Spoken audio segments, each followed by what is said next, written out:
Po ang papaya na ginawa ko, yung kinainan ko. Balat lang yan. Blender ko na. Lagyan ko pa. Ayan.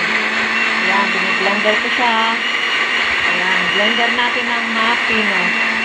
Bukas siya nang gagawin kong ayan. Ayan na po, pinong-pino na siya. Ayan yung papaya na kinakain ko tuwing umaga.